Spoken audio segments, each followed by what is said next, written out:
అమెరికాలో అయినా, ఆస్ట్రేలియాలో అయినా, చైనాలో అయినా, జపాన్లో అయినా తెలుగోడు నివసించే పేట, తెలుగు మాట వినిపించే చోట ఈ ఊరి టాపిక్ లేనిదే రోజు గడవదు, మాట నడవదు. కేంద్ర రాష్ట్రాలకి హాట్ టాపిక్, న్యూస్ ఛానల్స్కి డైలీ టానిక్. తెలుగోళ్ళ Las Vegas, Andhra Bangkok, Bhimavaram. ఇది ఎంట్రీ. చాలా ఉంది ఇందులో. మంచితనం, మానవత్వం ఇక్కడ ఇంటి పేర్లు, గౌరవ మర్యాదలు ఇక్కడ లక్షణాలు. పెట్టేవారే గాని తిట్టేవారు, కొట్టేవారు ఉండరు ఇక్కడ. మీకేం కావాలన్నా ఇక్కడే దొరుకుతాయి. మీకు తెలియని కొత్త వింతలు ఎదురవుతాయి.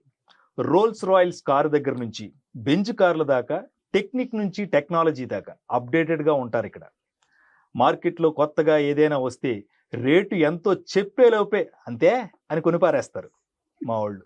అందుకే ఇక్కడ టెంట్లేసి కార్లు ఏమి అడగకుండానే లోన్లు ఇచ్చేస్తూ ఉంటారు. ఇక సంక్రాంతి దేశం మొత్తం ఒకలా, మా భీమవరంలో ఇంకోలా. కోట్లల్లో కాక్ ఫైట్లు, లక్షల్లో బైక్ రేసులు, విందులు, వినోదాలు, అతిథులు, ఆతిథ్యాలు, పరువులు, ప్రతిష్టలు, ఆప్యాయతలు, అనురాగాలు, ఎటకారాలు, మమకారాలు, ఇవన్నీ ఇక్కడ ప్రాథమిక హక్కులు.